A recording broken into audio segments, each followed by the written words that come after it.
الله وبركاته.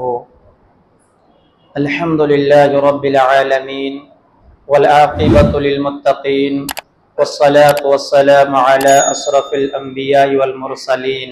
أما بعد، أعوذ بالله السميع العليم من الشيطان الرجيم.